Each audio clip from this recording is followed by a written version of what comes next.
Sit closer, traveler.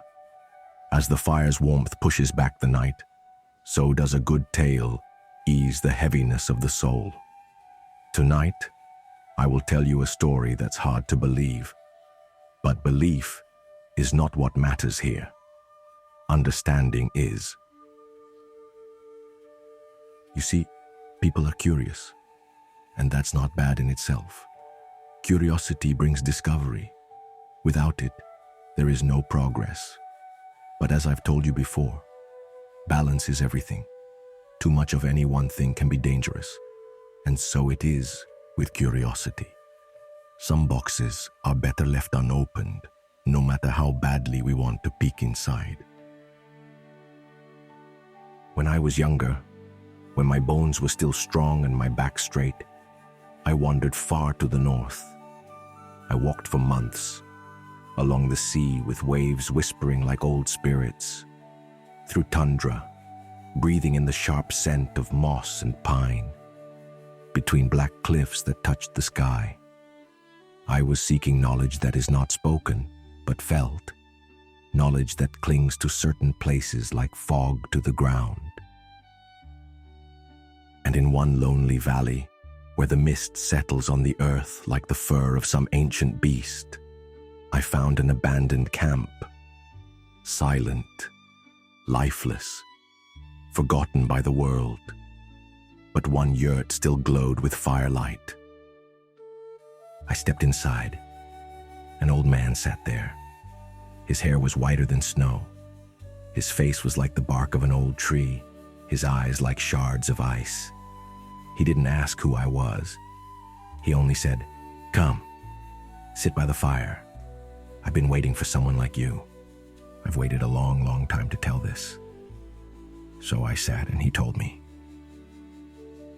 Many years ago, when he was just a boy, these lands were full of life. There were several settlements here, and life went on as it did everywhere else.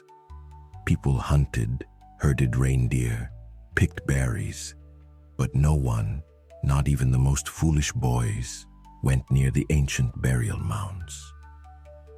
Everyone knew those places held something older than memory, something not meant for the currently living.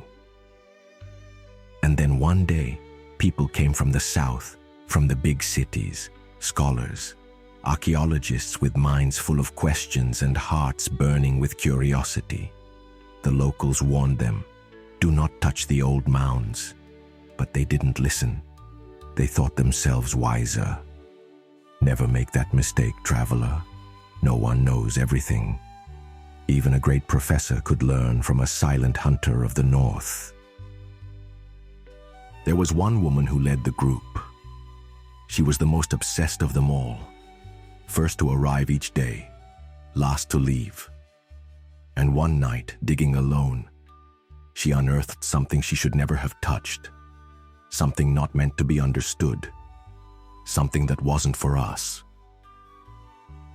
"We heard her screaming," the old man said, but after a moment we realized it wasn't her screaming.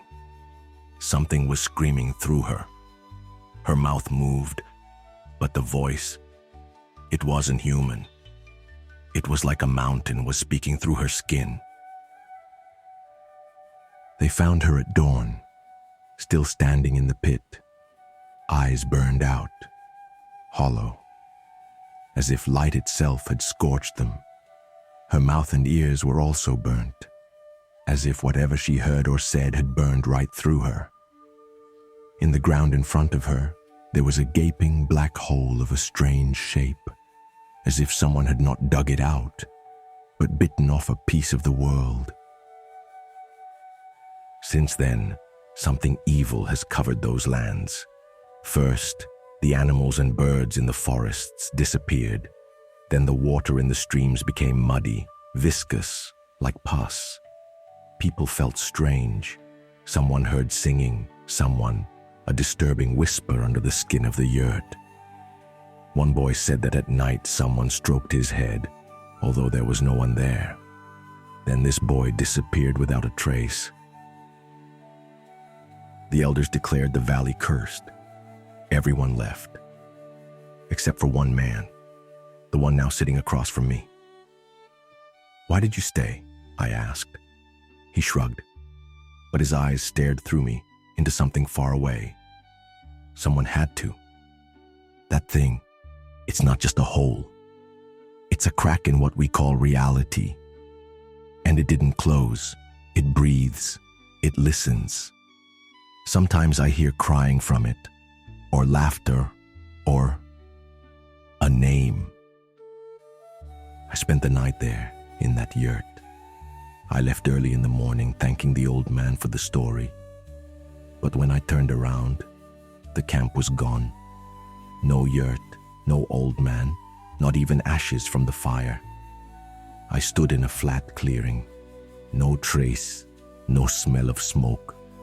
Only in the place where the camp had been, the earth was softly smoking, as if a living creature was sleeping just beneath the surface.